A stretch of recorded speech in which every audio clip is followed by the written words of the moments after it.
Hi friends, today let us discuss about the vagus nerve. So coming to the introduction, vagus nerve is the 10th cranial nerve. It is the longest nerve. So vagus nerve is the longest nerve among the other 12 cranial nerves. It is the mixed nerve. So it contains both sensory and motor fibers. And the main function is it is responsible for the regulation of internal organ functions. Internal organ functions such as digestion, heart rate as well as vasomotor activity. So now coming to the location and course, the nucleus involved in vagus nerve are totally 4 in number. They are spinal nucleus of trigeminal nerve, nucleus ambiguous, tractus solitarius and dorsal nucleus of vagus nerve. So all these nucleus are present in the medulla oblongata of brainstem. So and the ganglion, there are 2 ganglion involved in this vagus nerve. They are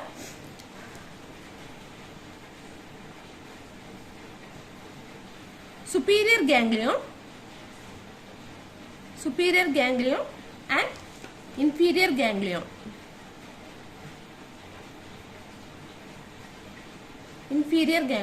The superior ganglion is also known as jugular ganglion because it is present in the jugular foramen. So this is the jugular foramen.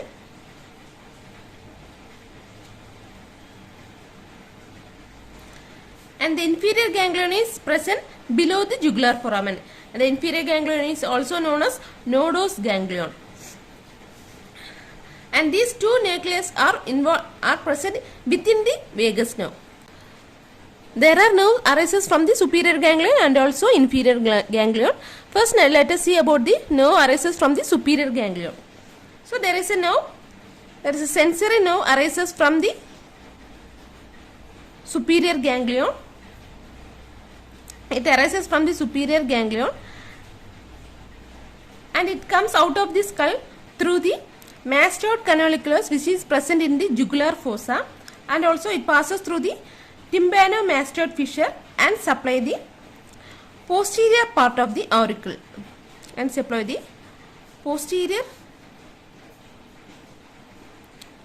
posterior part of the auricle.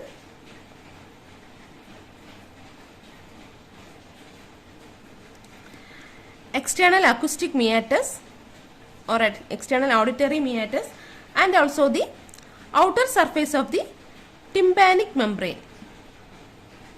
So a nerve that which arises from the superior ganglion, it passes out of the cranial out of the skull through the mastoid canalicus which is present in the jugular fossa, and it also passes through the tympanomastoid fissure and it supply the posterior part of the auricle, external auditory meatus and also the outer surface of the tympanic membrane. And this nerve is known as the auricular nerve.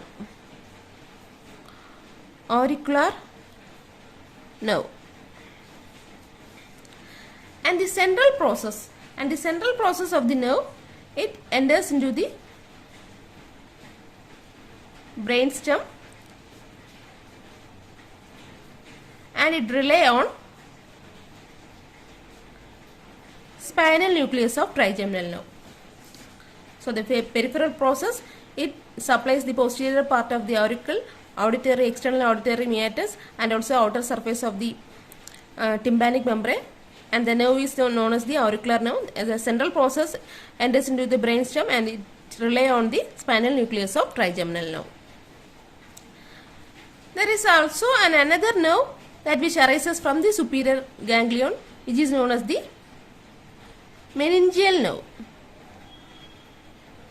This meningeal nerve enters into the posterior cranial fossa and it supplies the meninges which is present in the posterior cranial fossa. So this nerve is known as the meningeal nerve. And also the central process rely on the spinal nucleus of trigeminal nerve. The central process of the auricular nerve and the meningeal nerve rely on the spinal nucleus of trigeminal nerve.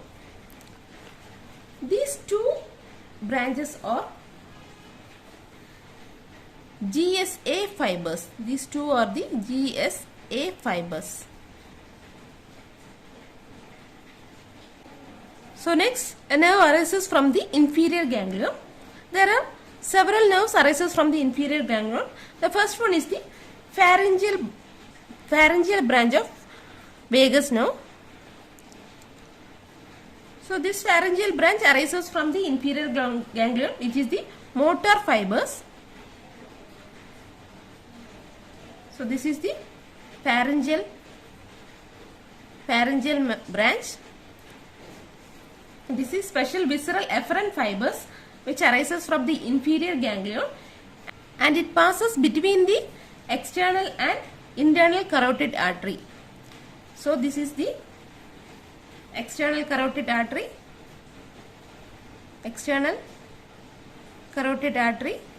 and this is the internal carotid artery.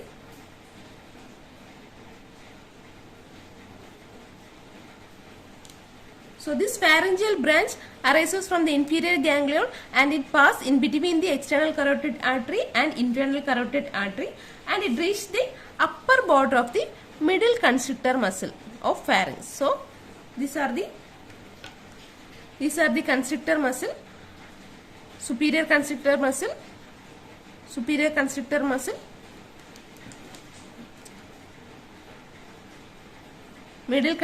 muscle, and inferior constrictor muscle. This pharyngeal branch, after crossing in between the external and internal carotid artery, it reaches the upper border of the middle constrictor muscle. After reaching the upper border of the middle constrictor muscle, it joins with the sympathetic branch of the glossopharyngeal and external laryngeal nerve to form the pharyngeal plexus. So it joins with the sympathetic branch. So this is the sympathetic branch of glossopharyngeal nerve. And also the external laryngeal nerve. So this is the external laryngeal nerve. So this pharyngeal branch, after entering into the upper border of the middle constrictor muscle, it joins with the sympathetic branch of the glossopharyngeal nerve and also external laryngeal nerve, and it forms the plexus. In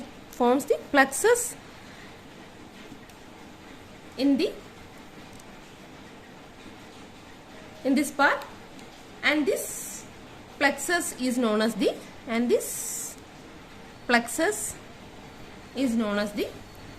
pharyngeal plexus.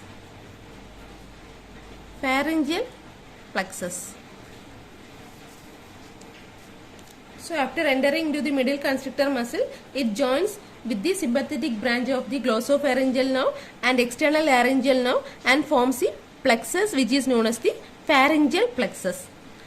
And after forming the plexus, it supplies the muscles of pharynx.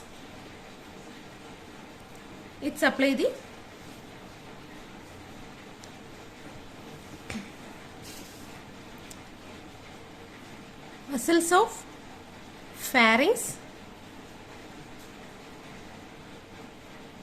and soft palate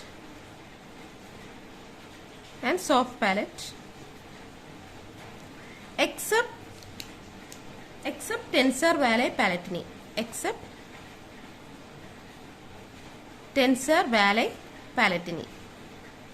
So this tensor vale palatini is supplied by the mandibular nerve, and the central process of this pharyngeal branch enters into the skull through the jugular foramen, and it relies on nucleus ambiguous.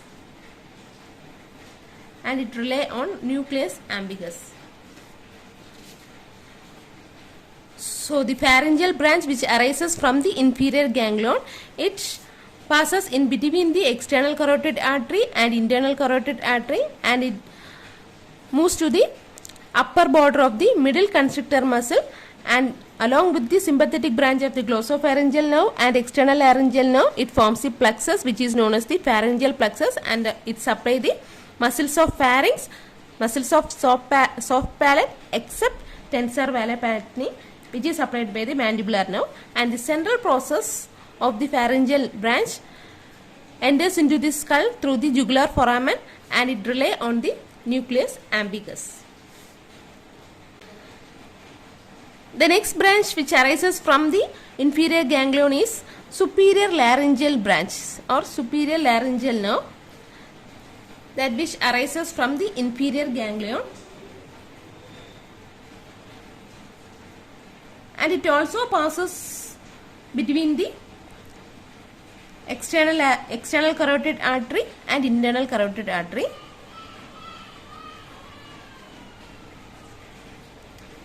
So this is the external carotid artery and internal carotid artery.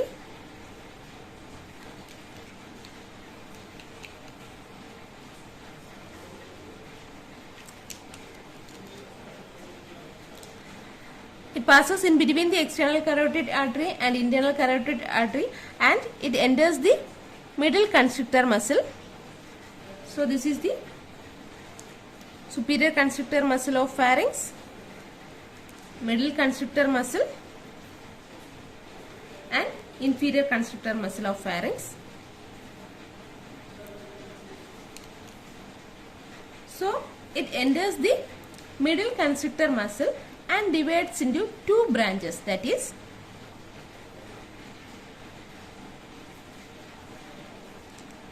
external laryngeal branch and internal laryngeal branch. So this is the external laryngeal branch, and this is the internal laryngeal branch. So the superior laryngeal branch which arises from the inferior ganglion, it passes in between the external carotid artery and internal carotid artery, and it enters into the middle constrictor muscle of pharynx and divides into two branches, that is the external laryngeal branch and internal laryngeal branch. The external laryngeal branch along with the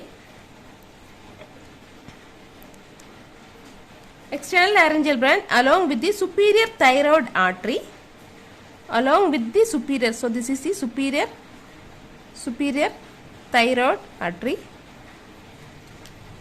It pierces the inferior constrictor muscle. And supply the cricothyroid muscle.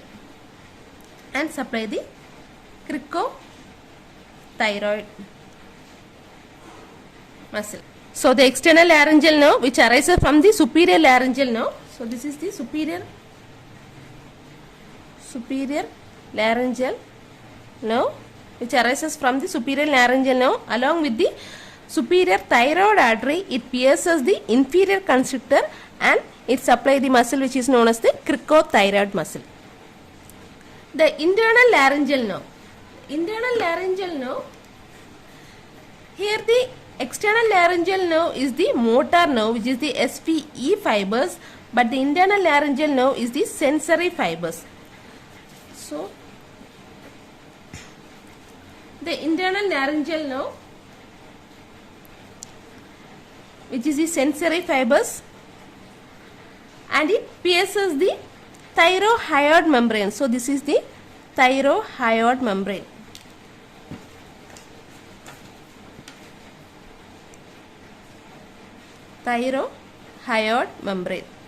So it pierces the thyrohyoid membrane and it supplies the mucous membrane of larynx. So it supplies the mucous membrane of larynx above the vocal cords.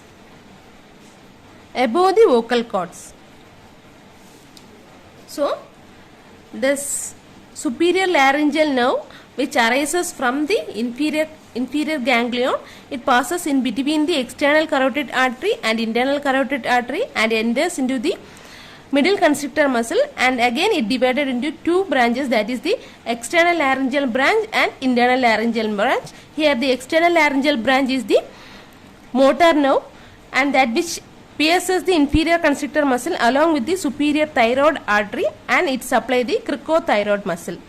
The internal laryngeal nerve is the sensory fibers, which is the general visceral afferent fibers. It pierces the thyroid membrane and it supplies the mucous membrane of larynx above the vocal cords.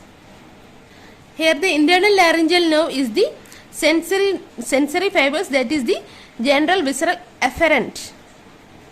So it is the general visceral afferent fibers, but the external laryngeal nerve is the motor fibers, which is the SVE fibers. So this is the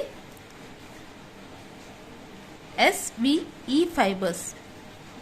Central process of the superior laryngeal nerve rely on two nucleus, as it have both the sensory and motor fibers, that is the GBA fibers and SVE fibers. It rely on two nucleus, that is the motor fibers. The motor fibers of the superior laryngeal nerve rely on the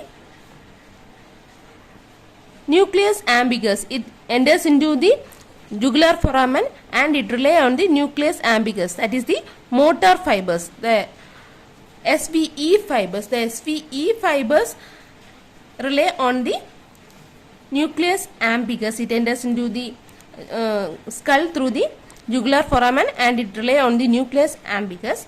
But the GBA fibers, that is the sensory fibers, it rely on the dorsal nucleus of vagus nerve.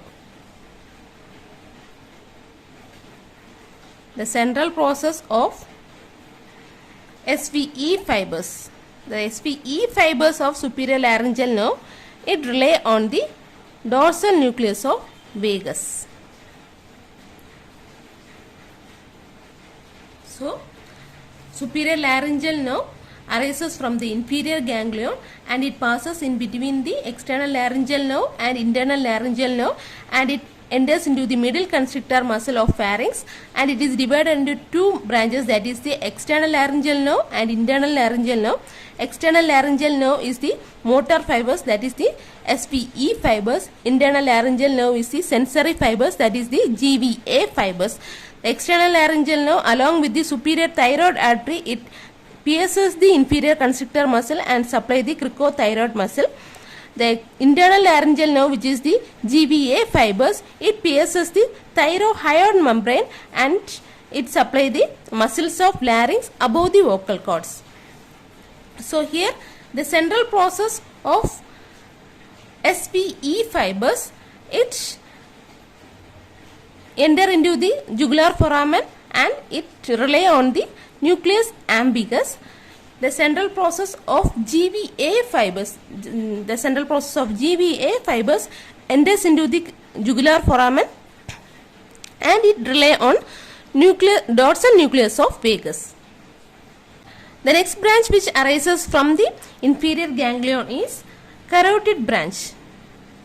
So, from the inferior ganglion, a branch which arises, which is known as the carotid branch. Carotid branch. This branch supplies the carotid body and carotid sinus. So this is the carotid body,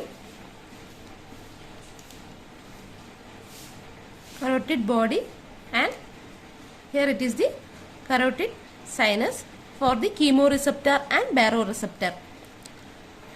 So here also the central process will enter into the jugular foramen and it rely on the dorsal nucleus of vagus. The next branch which arises from the inferior ganglion, which is the SVA fibers, that which supplies the posterior most part of the tongue. It supplies the posterior most part of the tongue and also epiglottis. posterior most part of tongue and also epiglottis. So this is the SVA fibers. So an SVA fibers that which supplies the posterior most part of the tongue and also epiglottis, and the central process of the SVA fibers enters into the cranium through the jugular foramen, and it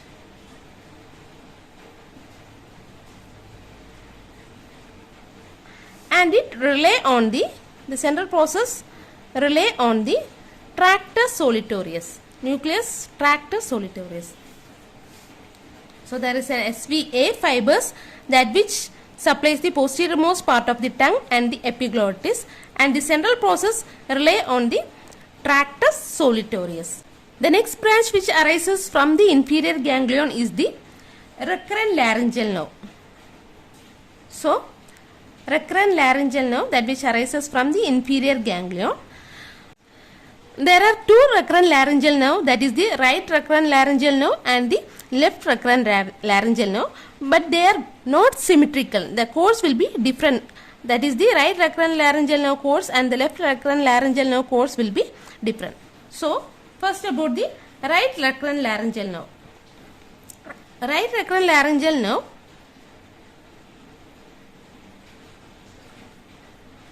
passes in front of the right subclavian artery. So this is the right subclavian artery. It passes in front of the right subclavian artery and it winds backward behind the subclavian artery and also behind the, so this is the common carotid artery. Common carotid artery. It passes in front of the subclavian artery. It goes behind the subclavian artery and also behind the common carotid artery, and it enters a groove which is known as the tracheoesophageal groove. So here there is a groove which is known as the tracheoesophageal groove.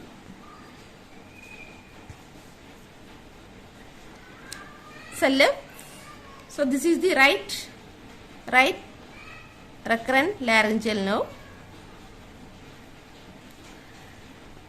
The next is the left recurrent laryngeal nerve that which arises. It passes in front of the arch of aorta. It passes in front of the arch of aorta, that is the, so this is the arch of aorta. It passes in front of the arch of aorta and it winds backward and it goes upward and it enters the tracheoesophageal groove. So here the recurrent laryngeal nerve, there are two recurrent laryngeal nerve, that is the right recurrent laryngeal nerve and left recurrent laryngeal nerve. Right recurrent laryngeal nerve arises from the right vagus. Left recurrent laryngeal nerve arises from the left vagus. The right recurrent laryngeal nerve, it passes in front of the subclavian artery and winds backward and passes behind the subclavian artery and also common carotid artery, and it enters the tracheoesophageal groove which is present in between the esophagus and the trachea. The left recurrent laryngeal nerve arises from the left vagus and it passes in front of the arch of aorta and it winds backward and also it passes upward and it reaches the tracheoesophageal groove. So this recurrent laryngeal nerve, right and left recurrent laryngeal nerve has two fibers, that is SVE fibers and GVA fibers. So it has two fibers, SVE fibers and GVA fibers.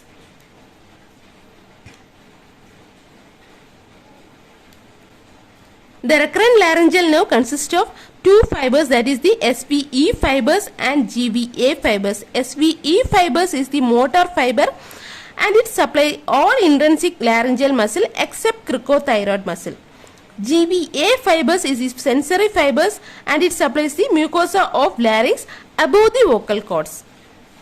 So, the recurrent laryngeal nerve consists of both the fibers, that is the GVE fibers and SVE fibers and GVA fibers. The SVE fibers,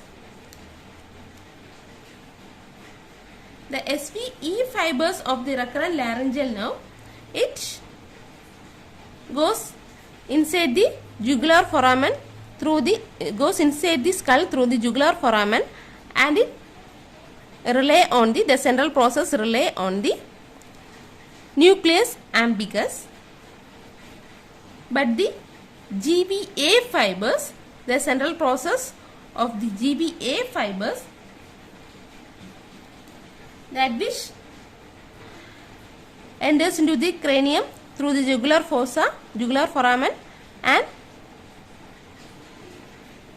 it rely on the dorsal nucleus of vagus. So the recurrent laryngeal nerve consists of two fibers, that is the SVE fibers and GVA fibers. SVE fibers, which is the motor fiber, GVA fibers, which is the sensory fibers. The fiber of the central process of SVE fibers, that which goes inside the cranium through the jugular foramen, and that which rely on the nucleus ambiguous. The GVA fibers, that which enters into the cranium through the jugular foramen, and it rely on the central process rely on the dorsal nucleus of vagus.